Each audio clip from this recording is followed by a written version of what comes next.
bem? Então estamos aqui hoje para conversar sobre os nossos processos, tá? E apresentar, né, para as famílias que estão nos assistindo para disseminar conhecimento. Então aqui na Encanto, né, somos todas parte integrante da Encanto. Então sou Elaine, sou neuropsicopedagoga, analista do comportamento.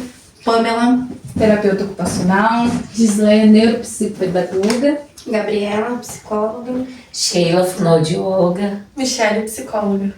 E nós estamos nessa equipe multiprofissional e interdisciplinar também. Então, o que quer dizer isso, né? Multi, que estamos todas juntas, mas nosso trabalho também é interdisciplinar. Por quê? Porque estamos juntas no mesmo objetivo, né? Trabalhamos juntos com os mesmos protocolos ou com protocolos que se complementam dentro de cada área, né, de conhecimento, para nós podermos unir as informações. Então, assim, a todas as famílias que chegam aqui na clínica, é isso que a gente fala. É um único ser, é um único indivíduo que vai passar por um processo de avaliação, né, de rastreio dos déficits nesse desenvolvimento. Então é um único ser, mas com todo um desenvolvimento e que não abarca só uma área, né? Então nós recebemos muito pedidos também de avaliação neuropsicológica. Mas e aí, será que é só o psicólogo que vai estar avaliando? Será que é só um neuropsicólogo? E aí o que a gente entende, né? Como nós temos todas essas especialidades, então cada um com seu olhar, né, específico vai conseguir detectar, entender, interpretar cada resultado. Então, por exemplo, numa avaliação neuropsicológica, numa avaliação neuropsicopedagógica, nós vamos avaliar questões cognitivas, respostas comportamentais, questões emocionais, né? Várias questões, questões de linguagem. Mas e aí, se eu tiver um profissional para cada área, né, e todo mundo trabalhando junto nesse formato interdisciplinar, né, os resultados vão ser muito mais fidedignos. Então é isso que a gente fala para as nossas famílias que chegam até Encanto, que os resultados são fidedignos. Por quê? Porque está todo mundo se completando. Então, às vezes, a percepção, claro que, né, o conhecimento ali sobre linguagem, né, o neuropsicólogo, o neuropsicopedagogo vai ter, mas tendo uma fonoaudióloga junto, né, isso vai ser essencial para nós reunirmos informações. Então, esse processo nós falamos que é muito importante estarmos todo mundo envolvido para poder funcionar, para podermos alinhar, ter essa análise clínica completa. Isso torna o nosso trabalho muito mais eficiente também. E essa troca, né, que a gente faz é muito enriquecedora até pra gente, que nós começamos a ter olhares diferentes, tá? E é isso que nós vamos estar discutindo hoje, sobre os nossos processos, como que funciona tudo isso, tá? Para estarmos trabalhando e mostrando para as famílias a importância de tudo isso.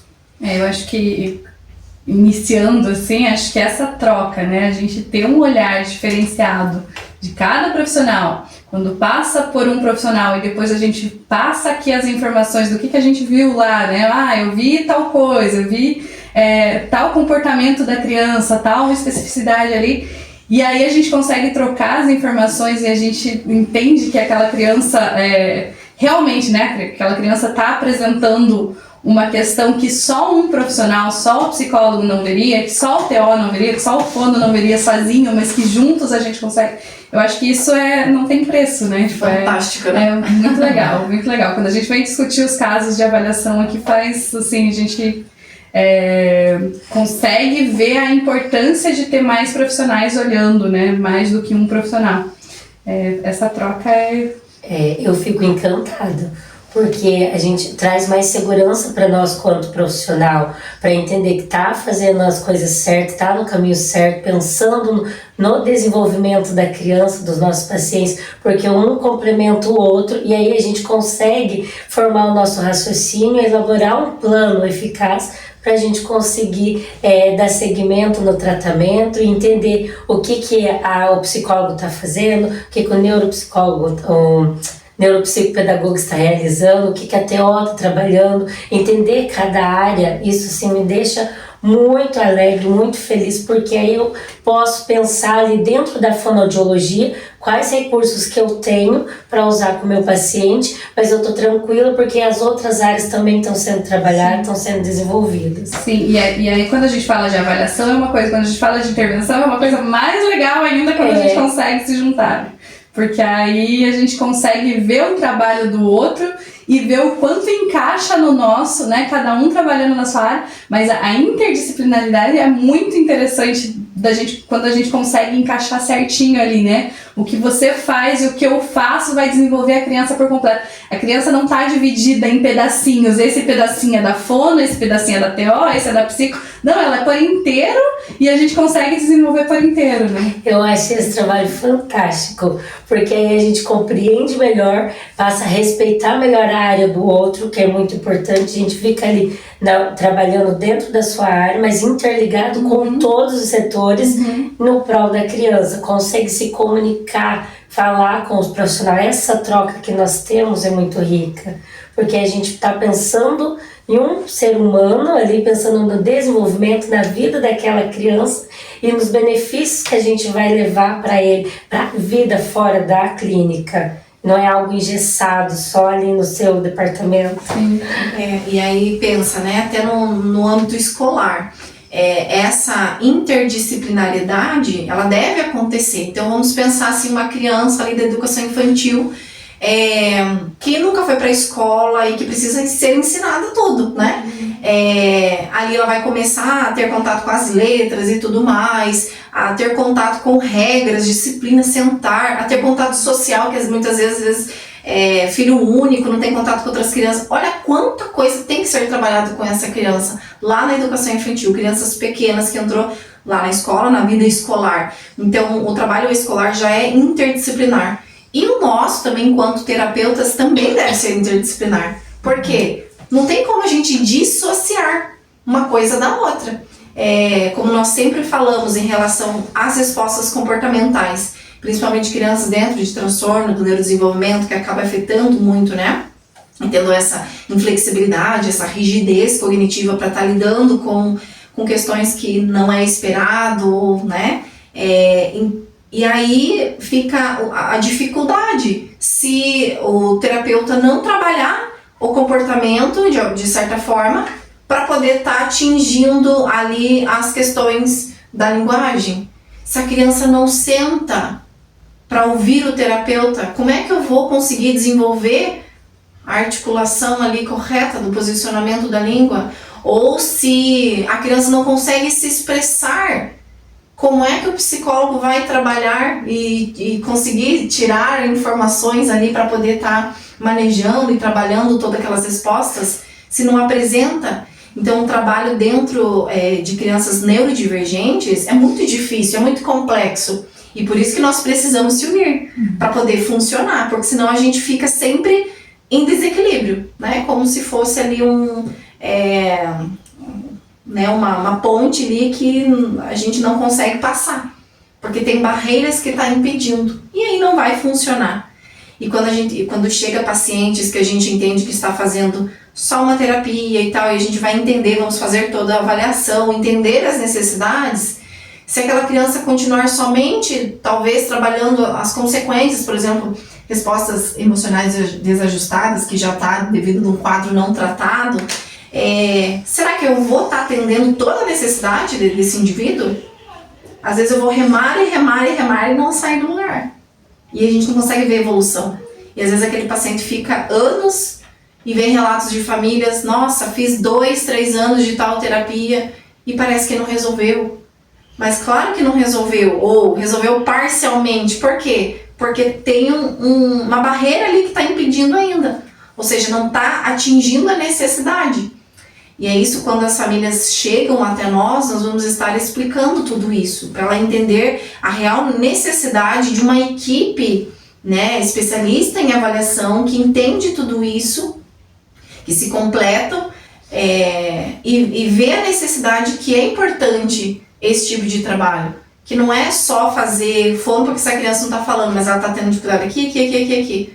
Então precisa de todos, né? E esse é um desafio, né, num cenário hoje em dia muito complicado, porque envolve questão financeira, porque envolve tempo, dedicação, comprometimento das famílias, da criança, dos profissionais.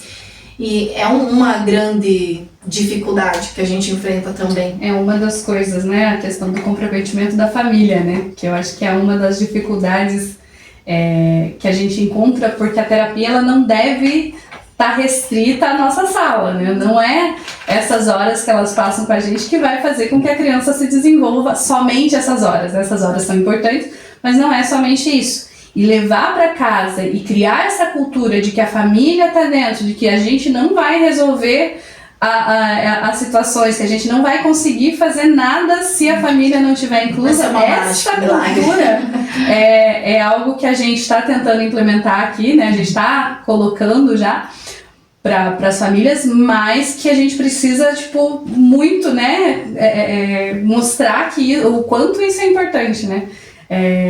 Porque acaba sendo uma cobrança gigante dos profissionais, dos terapeutas, de tipo, isso tem que ser resolvido, olha o que está acontecendo, mas, assim, não é por uma falta de dedicação da família, muitas vezes, é por falta de conhecimento mesmo, né? As famílias muitas vezes não entendem o quanto é importante elas estarem envolvidas no processo terapêutico, né? O quanto cada movimento, cada coisa que acontece em casa, cada atividade que se faz em casa pode ser um momento para que a criança aprenda. E aqui a gente não está nem falando só de crianças atípicas, né? Uma criança neurotípica, uma criança neurotípica também vai aprender durante qualquer atividade, né? A criança ajudar a colocar a mesa é uma forma da criança estar aprendendo uma atividade ali, tá aprendendo várias, né, sobre várias áreas, mas no momento de colocar a mesa, de ajudar a colocar a mesa, de tirar a mesa, de guardar os seus próprios brinquedos. Mas colocar isso, mostrar para as famílias, introduzir isso na cultura familiar é algo que a gente um trabalho de formiguinha que a gente precisa estar reforçando sempre, né? E quanto isso a gente vê as famílias que já se engajam, né? Que já se engajaram, a gente vê a evolução da criança, né? É muito importante, muito interessante de pensar. E precisa, né, acontecer essa manutenção do ensino. Então, tudo que é feito, né, pelos profissionais que são especialistas, né, que já observaram, já avaliaram, já estão trabalhando, treinando, a família também precisa.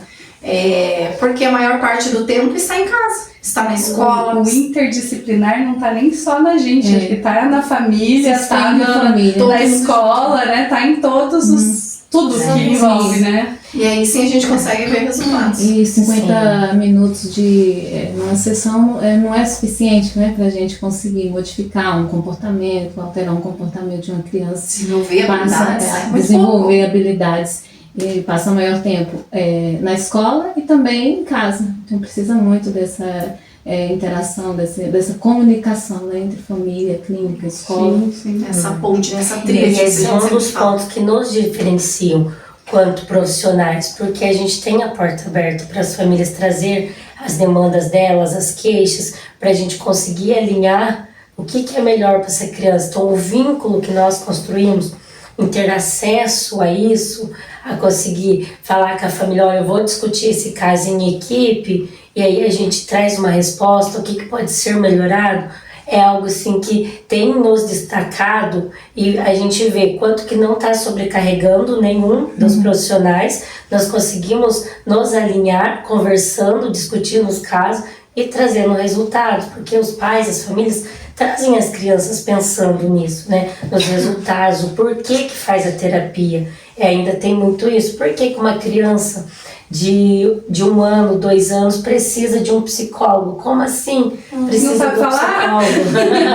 Porque ainda não fala, mas essa criança precisa por conta dos comportamentos que está apresentando. Por que precisa da fono? Por que precisa da TO? E aí a gente conseguir transparecer isso para as famílias da importância que a equipe inteira unida traz um resultado. Muitas vezes chega, né, com a criança, ela não se comunica, E aí, imagina que apenas a fono, né, que vai fazer seu trabalho, mas não é o suficiente, né? Aí você vai lá e no momento da avaliação você fala, ela não se comunica, mas não é só não falar, ela precisa de uma TO para trabalhar tal habilidade, ela precisa da psico para trabalhar tal habilidade, né?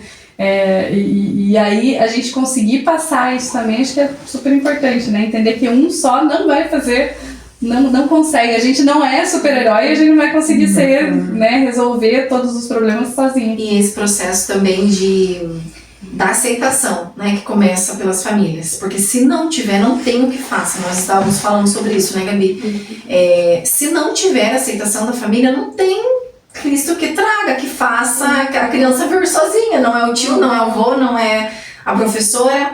Então, assim, essa conscientização de mostrar essa importância é extremamente essencial a gente fazer isso para as famílias, porque vai impactar toda a qualidade de vida em todas as áreas daquele indivíduo. E a criança pequena precisa do suporte da família. E aí o que a gente sempre fala, às vezes as coisas que são visíveis é muito mais fácil das famílias tomarem atitude. Então, quebrou a perna, corro lá no hospital. Nós sempre falamos isso, né? Está com uma ferida, corre, né? Vê o que está acontecendo. Mas quando é algo que não é visível, isso acaba deixando sempre para depois. Então vou esperar. Esperar o quê? Esperar explodir a bomba. E aí não saber o que fazer. Aí fugir do controle da família, da escola, de todo mundo. Aí vem. E nós recebemos isso. Nós recebemos famílias desesperadas que não sabem o que fazer. Que querem mandar vídeo e querem entrar em contato com o profissional o tempo todo. E que vai na escola e que quer conversar porque não sabem o que fazer. Estão de mãos atadas. Mas esperaram muito tempo, né? E aí, assim, é por falta de conhecimento da família? É também. Mas não deixe, né? Não deixa estourar a bomba. Tem muito aquela coisa também, no tempo dele. Deixa que no tempo dele não é isso. A gente sabe que tem um tempo adequado para cada parte do desenvolvimento. Tem um parâmetro, né? Não existe no tempo dele ele desenvolve. Tem um parâmetro, né? A gente segue, aquela criança tá ali dentro daquela reguinha, tá se desenvolvendo bem. A partir do momento que aquilo já começou a atrasar ou adiantar de alguma forma no desenvolvimento e impactar no dia a dia daquela criança, impactar nas questões sociais e comportamentais, a gente precisa trabalhar, não é no tempo dele. No tempo dos marcos do desenvolvimento, né? É pautado na ciência, não no achismo, porque o filho da vizinha falou num certo tempo, o meu vai falar... ou o pai levou porque 3 o irmão anos teve pra um falar. atraso, Isso, a gente recebe muito esses relatos. Mas a minha sogra, minha mãe relatou que eu demorei a falar. Tá, demorou, mas talvez naquela época não tinha tanta informação como nós temos hoje. E os prejuízos que você tem hoje na vida adulta porque demorou a falar, né? Porque isso já é um sinal de que alguma coisa não estava desenvolvendo da forma correta. Quando eu estava falando sobre o autismo, que as mães tinham dificuldade ou algum questionamento sobre isso, sobre essa questão do desenvolvimento, algo que eu sempre orientava, veja na caderneta da criança, tem os marcos do desenvolvimento, observe seu filho a partir dali, né? Vai olhando se sustentou a cabeça com 3 meses, sentou com 6 meses, aquilo ali é muito importante. Então, assim, você não tem um conhecimento tão profundo, tão aprofundado, né, sobre o autismo, mas dá para você perceber a sua criança, como que está esse desenvolvimento a partir daqueles marcos que estão ali na caderneta da criança. Tem em casa, né? Eles têm, quando a criança nasce, já recebe essa caderneta e tem essas informações sobre esse desenvolvimento para ver, né? Observar o seu filho se está tendo atrasos ou não. Então é uma coisa bem importante que a família tenha acesso, né? E a intervenção precoce é essencial, né? Quanto antes chega, melhor é o desenvolvimento. A gente vê aqui na prática, né? Não só na parte científica, mas a gente vê empiricamente aqui a criança que chega antes, a gente vê ela saindo, né? Se desenvolvendo muito mais rápido. Não ter medo de um possível diagnóstico, entender que o diagnóstico é um aliado. Exatamente. Não é o que define a criança, não é o que vai definir o desenvolvimento. Isso vai trazer benefícios para a gente pautar o nosso tratamento baseado, buscar o tratamento mais adequado possível para aquela criança. Não ficar engessado, com medo do que possa vir. A partir do momento que a gente tem informação, nós temos um poder. E aí a gente precisa usar esse poder a nosso favor. E não ficar lá na casa esperando o tempo. Mas vai falar, não vou mandar para o CMEI ainda, porque não fala. Mas talvez essa criança ser inserida no CMEI vai trazer os benefícios. Se essa criança for para o CMEI, para as terapias, ela vai se desenvolver com mais facilidade. Porque eu falo assim, eu estou bem rouca, mas eu digo assim, um trabalho complementa o outro, a gente faz ali a base. E como a gente já falou desde o início, mas esse trabalho vai sendo estendido. Nós desenvolvemos as habilidades básicas, mas lá na escola, lá na casa, esse trabalho vai se aperfeiçoando, ele vai criando uma modelagem. E aí a gente vai recebendo os feedbacks, que isso é maravilhoso. Olha, meu filho está desenvolvendo assim, porque estou levando na terapia, estou levando ele para a escola, não está mais trancado dentro de casa. Hoje nós temos realidades tristes de uma criança com 4 anos nunca ter saído de casa porque dava trabalho. Mas se essa criança lá atrás, com 1 aninho, tivesse sido tirada de dentro da casa, procurada ajuda, hoje com certeza ela não teria esse atraso. Isso tem muito disso, né, Sheila, da família. Não, ele não está preparado para ir para a escola ainda. Eu precisava, mas eu vou deixar de trabalhar para ficar com ele em casa. Como você falou, ele não fala ainda, vou esperar, né? Mas se essa criança já está apresentando esses tipos de respostas, aí que deveria ir.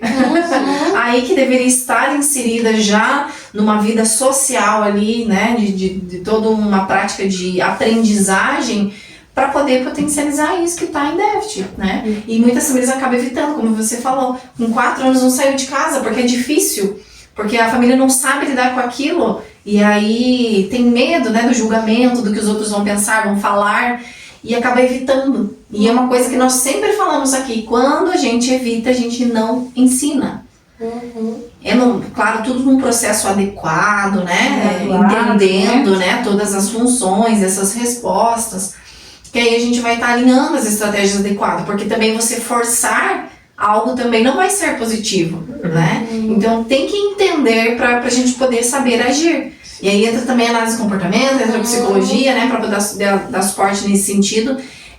Para estar orientando a família como deve ser feito. Não é você também forçando a criança ali que ela vai desenvolver. Às vezes tem questões sensoriais que estão interferindo e tá tendo esse tipo de resposta comportamental. Quanto mais você força, mais aversão você vai criar e mais... Ou se você evita...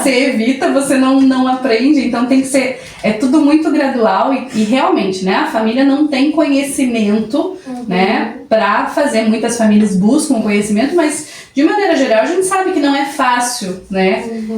E precisa de um estudo, precisa de orientação.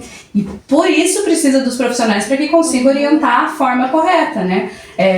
Eu já vi alguns casos de pessoas que conseguiram montar uma sala sensorial, uma sala, né, que não é de integração sensorial, mas uma sala, né, que tá lá pra fazer. Só que dependendo do estímulo que você der, vai dar tudo errado, vai ser ao contrário. Você precisa ter conhecimento. Não adianta você ter uma rede de lycra, uma sala com todas as coisas. Se você não der o estímulo correto, vai dar errado, vai ser ao contrário, vai ser, né? E assim serve para todos os outros, sim, né? É a expectativa que cria. Fala, repete pra mim. Olha, mamãe, repete. Só vou te dar isso se você falar mamãe. E aí essa criança não vai falar dessa forma, ela não vai, porque ela tá assim, fora de um contexto. Qual que é? Por que eu vou falar mamãe agora, nesse momento? Se não tem função, né? Se não tem função. Então a forma que a gente ensina, que trabalha, que faz intervenção, é diferente da forma que ela é estimulada. Eu estou estimulando, eu converso com a criança o tempo todo, mas ele não fala ainda. Mas será que o jeito que você está fazendo é o certo? É igual o estímulo que está dando nas questões sensoriais. Às vezes está intensificando a dificuldade que a criança está tendo. É igual na seletividade alimentar. Empurrar o alimento, fazer com que a criança coma. Se você não comer isso, você não vai receber tal coisa, né? Vou tirar o celular. Também é um outro ponto aí que nós estamos tendo bastante dificuldade. o excesso de telas, e por mais que a gente tenta mostrar isso para as famílias que é prejudicial, é como se eles não estivessem ouvindo do quanto que traz prejuízo. Não, mas eu coloco musiquinha. Tá, coloca a musiquinha para ouvir, mas tá cantando junto? Ou só tá lá engessado? Tá tendo interação? Então, dando o alimento, ofereci essa comida, mas ele não aceita. Que jeito você ofereceu? Come logo! Ou quando a gente orienta a não forçar, não oferece. Não oferece. Não oferta. Então tira do repertório da criança. Então existe formas da gente ensinar, porque todo mundo é capaz de aprender, de se desenvolver, mas nem todos vai aprender com a mesma metodologia, nem todos vai ser engessado ali. O que eu fiz, a mesma coisa vai ser usado com a Elaine. Então são pessoas, são indivíduos diferentes. Uma capacidade de aprendizagem diferente da outra. E por isso que nós precisamos entender primeiro isso. E aí nós fazemos o processo de avaliação para entender como essa criança aprende, como essa criança reage, o que essa criança tem de falha, o que essa criança tem de potencialidade, para a gente usar tudo isso a favor do seu desenvolvimento. Então é assim que acontece a nossa avaliação, entendendo todos esses aspectos para poder dar suporte adequado para a criança e a família também entender, olha, é assim que o seu filho vai aprender melhor, é assim que a gente vai conseguir conduzir e ter as estratégias adequadas então para ofertar esse ensino adequado. E dentro da avaliação multiprofissional e interdisciplinar, nós passamos por uma bateria de testes, de protocolos, de entrevistas, né, tanto de forma indireta como direta, né? Então é chamado a família para um processo de investigação, entendermos tudo que está por trás daquilo que a gente vê, das respostas, entender o que está correlacionado com aquilo também, por isso que ela serve de base diagnóstica. E aí eu vou estar avaliando, né, todos os aspectos cognitivos, sociais, emocionais, sensoriais, de linguagem, né, comunicação expressiva, receptiva, tudo que está correlacionado com isso. Entender essas potencialidades, essas fragilidades, entender o que está servindo de barreira ali para o ensino poder funcionar. E aí sim a gente vai elaborar as estratégias personalizadas, individualizadas. O ensino não é o mesmo para todos, não deve ser em casa, com um filho para o outro, não deve ser na escola com um aluno para o outro, porque é individualizado. E aí nós conseguimos dar esse ensino individualizado, ofertar isso, né, de uma forma bem personalizada, após entender tudo isso. Por isso que nós não começamos nenhum processo de intervenção, de tratamento sem avaliar, sem entender um pouco dessa criança, entender como que ela reage, como ela faz, como que ela pensa, né? Então nós precisamos entender primeiro para poder agir. E aí dentro desse processo avaliativo nós vamos avaliar dentro de cada área. E agora eu quero que cada uma fale um pouquinho dentro da sua área, de forma bem breve também, para a gente não se estender tanto. O que vocês avaliam dentro da área de vocês, né? E depois a gente faz uma conclusão para entender como que fica essa discussão, tá? A Gabi pode falar das questões emocionais e tudo mais, a Michelle já pode partir para a área neuropsicológica, tá?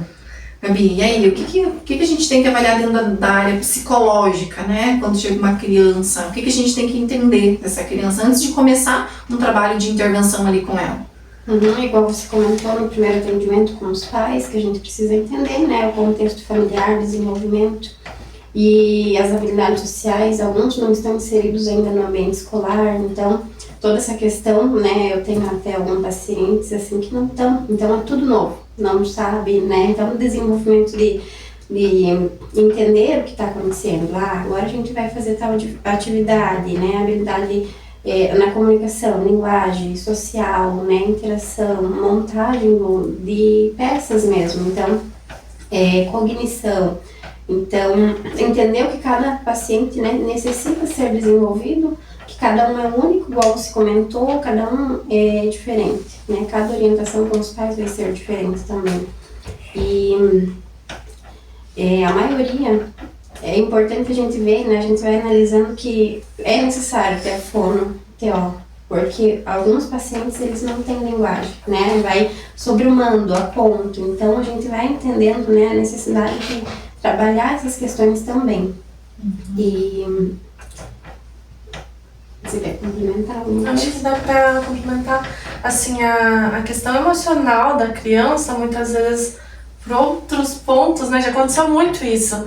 Por estar com falha em outros pontos, a criança vem com o emocional totalmente desregulado. Uma criança extremamente Consequência, né? ansiosa, depressiva, agitada ali, e a gente tem que manejar isso, tem que entender de onde está vindo, porque a gente está no escuro, na verdade.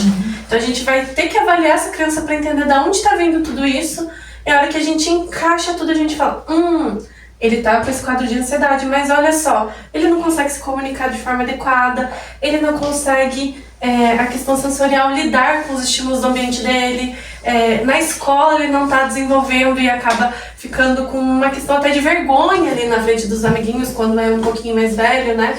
Não acompanha e aquilo gera uma frustração na criança, né? Porque as crianças, elas adoecem mentalmente também, assim como nós adultos, né?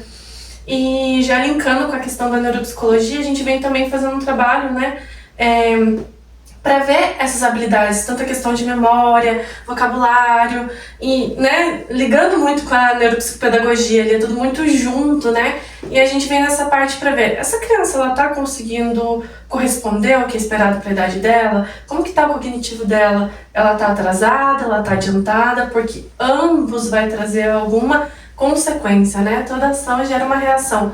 E ali, vamos supor, uma criança que está com desenvolvimento superior, né? Uma criança que tem uma suspeita ali de um QI mais alto, tá? De uma altas habilidades.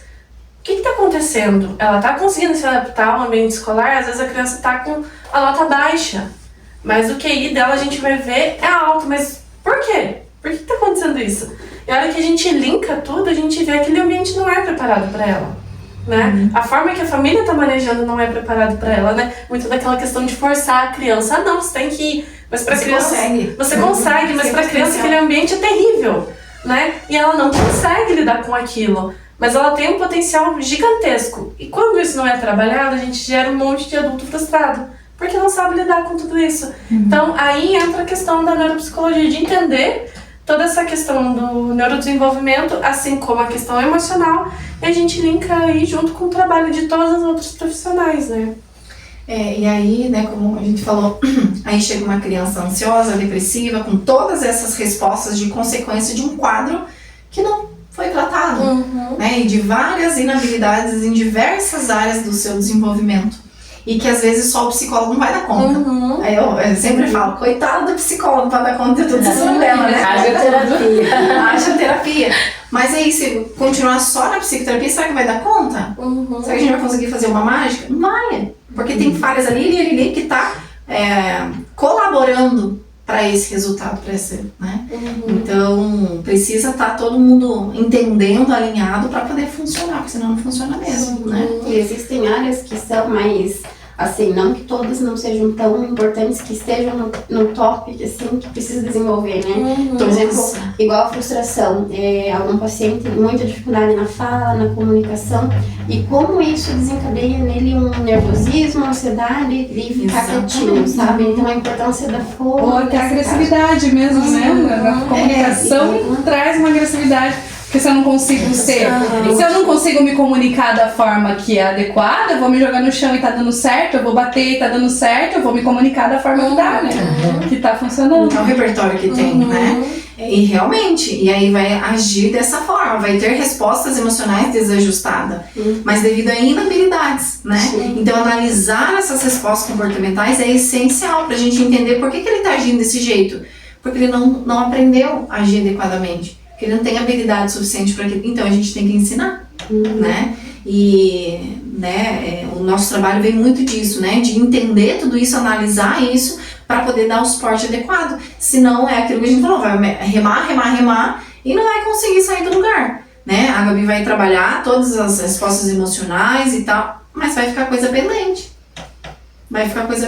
E aí, mas será que eu trabalho só do fono? Tá trabalhando essa comunicação? Não, é de todos, né? É uma cúspide comportamental, é necessário, é base para tudo que a gente precisa fazer.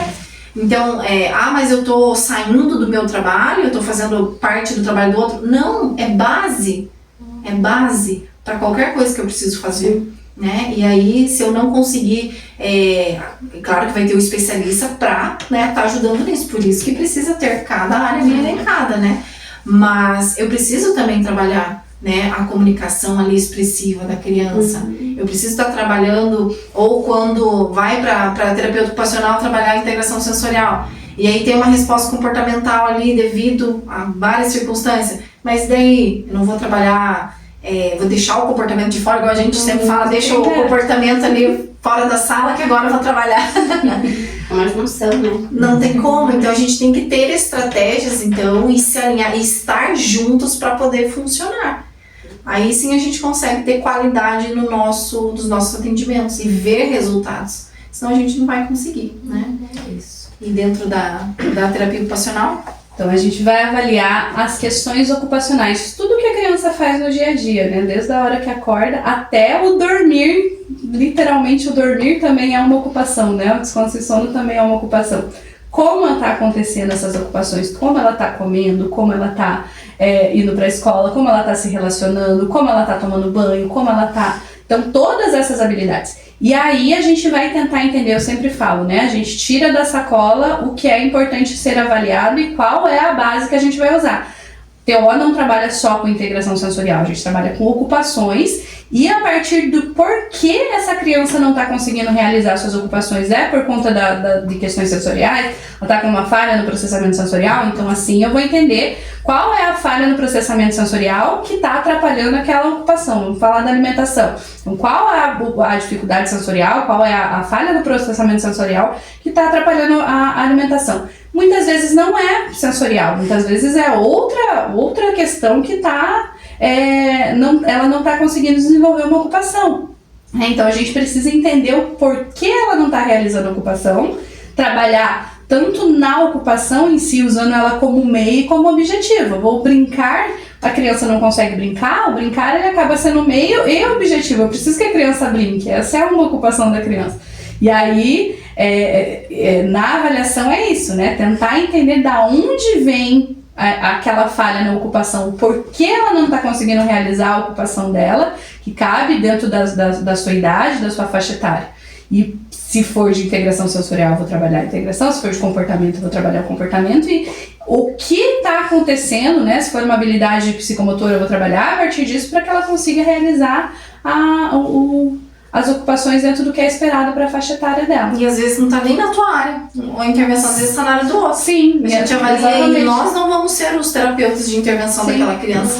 Sim, exatamente. É uma coisa que eu ando vendo bastante ultimamente, nas anamneses que eu tô fazendo, a mãe comentando começa a contar pra mim sobre questões da criança e eu penso, nossa, essa criança precisa de um terapeuta ocupacional, porque isso foge da minha área. Ah, a criança tá super agitada, mas você vai ver a criança tem uma hipossensibilidade ali e fica agitada. E como que eu descobri isso? Porque foi uma terapeuta ocupacional que me explicou como funciona isso. Porque nós trabalhamos juntas. Porque a gente trabalha junto. E eu sei que eu não vou conseguir resolver esse problema sozinha, que essa criança precisa de algo além do meu suporte, né?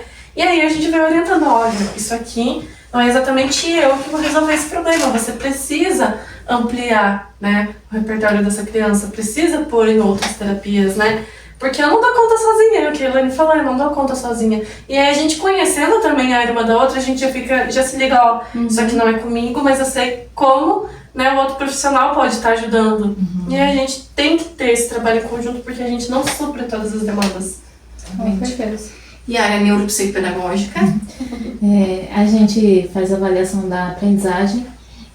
A maioria das questões que chega de aprendizagem seria a ponta do iceberg, porque assim, é um sintoma. É um sintoma de um possível transtorno, é um sintoma de alguma questão emocional. Então, por isso que a gente tem que investigar, e por isso que eu sou encantada com esse processo de avaliação aqui da Encanto, que às vezes eu percebo algo e quando a gente se reúne para falar, todo mundo junto, a Pamela também percebeu, a Sheila também percebeu, e eu me encanto com isso. É algo que eu olho e digo assim, estamos vendo essa criança. Estamos entendendo ela. Estamos entendendo essa criança. Então, assim, às vezes a aprendizagem é ali a pontinha do iceberg, às vezes tem uma questão emocional por trás, essa criança pode ter tido um trauma, essa criança pode ter um transtorno do neurodesenvolvimento. Então, assim, a aprendizagem a gente vai ter que trabalhar algumas coisas antes, e como as meninas falaram que não é um trabalho de uma pessoa só, é um conjunto, né? Cada profissional é muito importante na sua área para o desenvolvimento dessa criança no geral. E veja, né, a criança, né, falando do indivíduo, né, na fase infantil, ela está aprendendo tudo é uma aprendizagem, né, e aí quando a gente fala de aprendizagem, acha que é só habilidades acadêmicas, né, mas não, tudo é aprendizagem, né, e vai impactar. Tudo precisa aprender. O viver é aprender, né? Essa criança precisa falar, compreender dentro de uma área, para poder escrever corretamente, para conseguir ler um livro, interpretar um texto, ou se comunicar. Então tá tudo interligado. Não tem como a gente querer dissociar isso, que não tem como, né? E aí vem muitas queixas, né, da escola. Essa criança não está aprendendo. Alguma coisa está acontecendo. Não está aprendendo por quê? Devido ao comportamento, devido falta de habilidade, né? Atraso nesse desenvolvimento, o quê? E aí que a gente vai entender. E às vezes vem para o neuropsicopedagogo avaliar, e não depende só do neuropsicopedagogo, depende de todo mundo. Porque nós estamos juntas, né? Que eu acho muito importante a gente falar a questão da intervenção precoce, que a gente tem que aproveitar as janelas neurais, a gente tem que aproveitar o momento dessa criança, o ápice da aprendizagem, da neuroplasticidade. Então, assim, por volta dos 3 anos, é um momento que a gente consegue ter uma intervenção com resultado maior. Não que a gente não vá tratar adulto, que a gente não vá tratar as outras crianças, mas assim, o quanto que é importante a gente aproveitar esse momento, né, de neuroplasticidade, das conexões neurais. A gente precisa muito dessa poda neural, a gente precisa aproveitar esse momento para estar ensinando essa criança, como ela falou. Não é só as questões acadêmicas, essa criança ela vai aprender a andar, a falar, né? Então, são várias coisas, tudo a gente aprende, né? A gente aprende não só de ouvir, de ver, a gente aprende através do tato, a gente aprende através dos nossos sentidos, todos os nossos sentidos. Então, por isso que é importante esse trabalho em conjunto. E sempre tenho que falar da Encanto, né? Eu sou encantada e justamente com esse processo, principalmente de avaliação, que eu acho que está tendo um resultado muito grande para a gente, né? E também as trocas que a gente tem em relação Pan, eu não estou conseguindo fazer isso com tal paciente, aí a Pan, ele tem uma sensibilidade, como eu já vi, a Sheila e a Pan trocando lá figurinhas e conseguiram, né, a Pan falou de uma questão sensorial e a Sheila já conseguiu, trabalharam em conjunto, né, na dificuldade de um paciente, muito importante. Porque, né, assim a gente consegue mudar todo esse repertório. Sozinho ninguém consegue fazer nada, sozinho somos, né, limitados, e esse trabalho conjunto, tanto no processo de avaliação quanto no processo de intervenção, é essencial, essa troca. E aí às vezes a gente maneja um comportamento, eu como analista do comportamento também, né, que não só está intensificando, né, ou a família maneja um comportamento que está intensificando, ou como a Sheila falou, ele fala uma coisa que eu te dou a base de trocas, né? Então, assim, tudo entender como que eu vou estar ensinando, é o como ensinar, não é só ensinar, mas é o como ensinar. E aí sim a gente consegue estar alinhando tudo isso, né? A gente conseguiu, analisando todas as respostas comportamentais, que essa criança tem falha na linguagem, uma cúspide comportamental. Sheila, fono, então me ajude aqui a ver com essa criança da Gabi, o que nós podemos fazer para poder estar alinhando. Então, assim, veja que não é nenhuma área, né, sobrepondo a outra, é todo mundo, assim, dando suporte de forma igualitária, né, para a gente conseguir ver a evolução mesmo. E aí sim a gente consegue dar todo o suporte necessário. Nós temos protocolos em cima da mesa, né, Sheila? Não falou ainda. A Sheila não falou? Não. Falou da Sheila? Falou da Sheila. Então fale sobre a sua área fonoaudiológica. Dentro da fonoaudiologia, a gente vai ter um olhar também ampliado para as questões cognitivas, de como que está essa linguagem receptiva, a linguagem expressiva, as habilidades linguísticas dessa criança, mas também precisamos avaliar as funções, Como que está a função auditiva dela? Ela está tendo uma boa audição? Ela está conseguindo compreender a informação que está chegando para ela, seja através da audição, mas olhando um pouco mais amplo o processamento auditivo central dela? Como que está a cavidade oral dessa criança? Está íntegra? É uma criança que consegue manipular bem a língua, lábio, bochecha, o céu da boca? Como que está essa questão da função dela?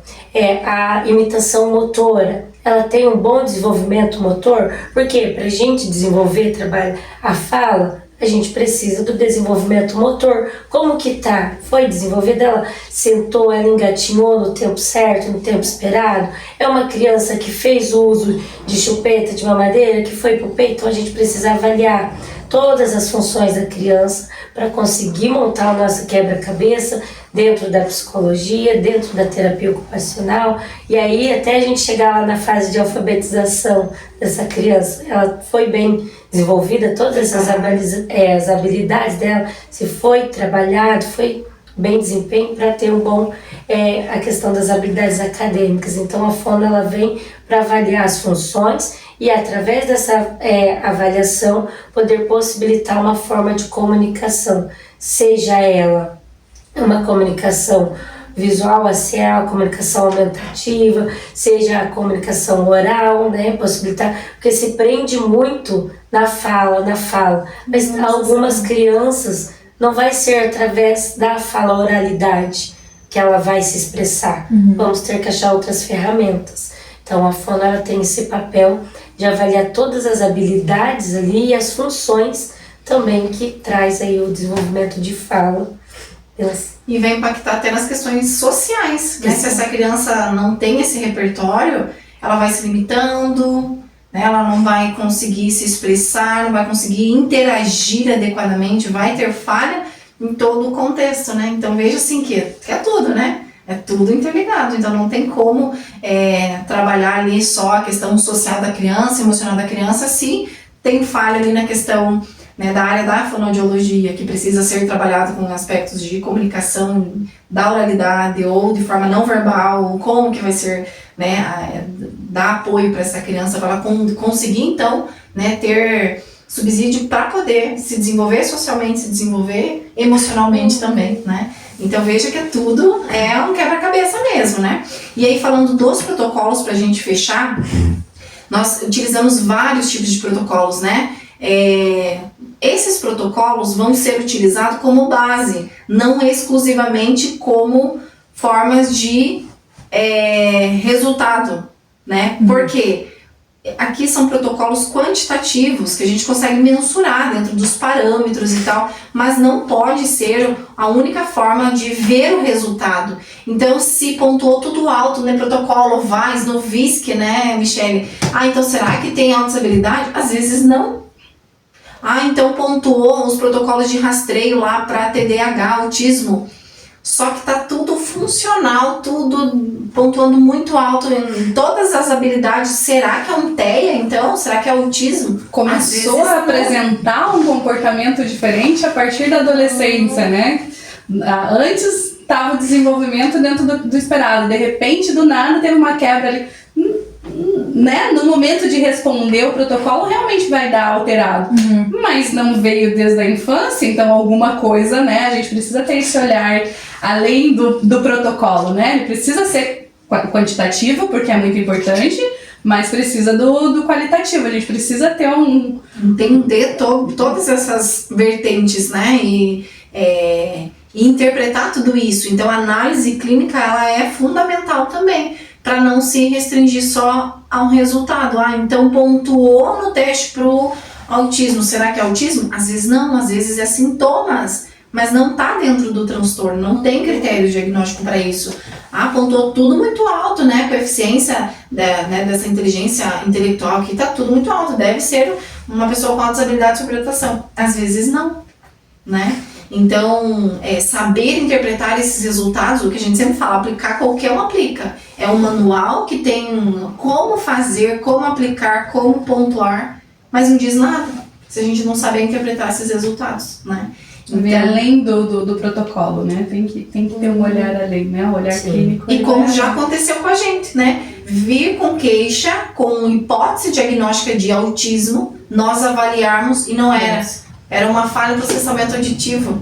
Como hoje, né? Fiz uma devolutiva e aí foi se encaixando, como a Gisleia falou. Então, o que a neuropsicopedagoga disse, o que a Theo disse, o que a Fono disse, é a mesma coisa. Você conseguiu perceber que a falha nessa recepção das informações, e quando a falha nessa recepção das informações, a criança começa a se apresentar mais apática, mais tímida, porque ela não está ouvindo direito, parece desatenta, parece um TDAH, parece, mas às vezes não é, né? Então às vezes a gente tem que entender todos esses receptores. Se tiver falha, pode estar correlacionado e pode ser um indicativo, né, sintomas do transtorno, mas às vezes não é.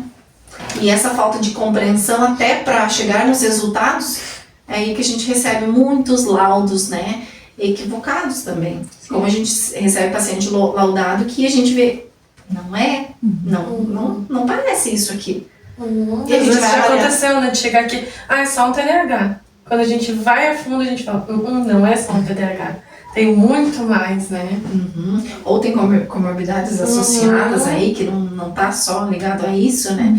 Então, por isso, assim, conhecer, o saber, né, todo esse processo para a base diagnóstica é importante, porque senão vai ter, né, problemas em todas as respostas. E o que a gente fala para, né, nós enquanto terapeutas, independente do resultado, nós sabemos as falhas, nós sabemos o que precisa ser trabalhado. Então, que às vezes as pessoas se, né, pegam muito no resultado, no CID ali, ele tem que dar o CID.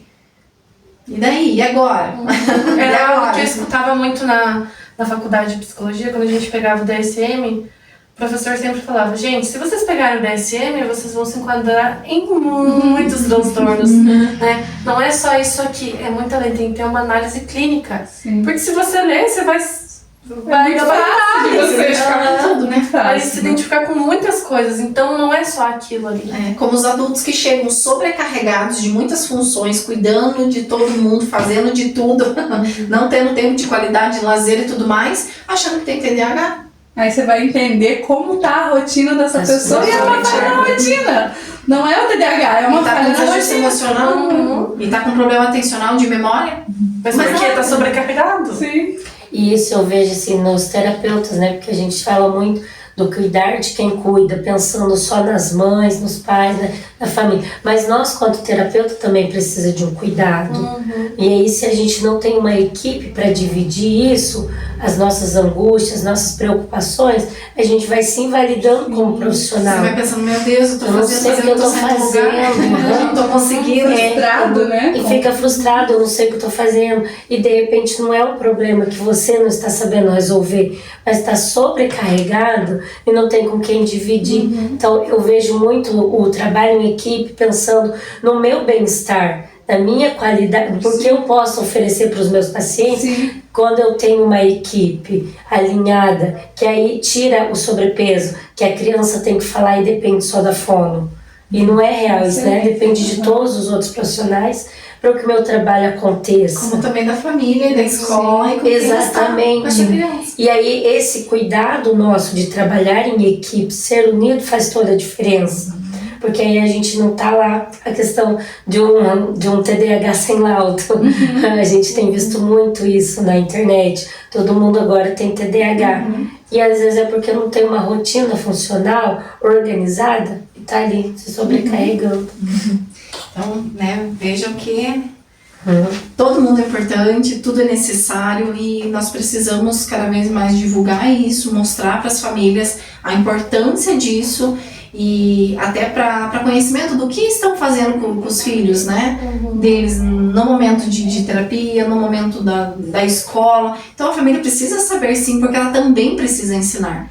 Porque esse ensino ele precisa entrar em manutenção para a criança depois conseguir generalizar em outros contextos sem um adulto intermediando, né? Ter independência, né, nas suas ações.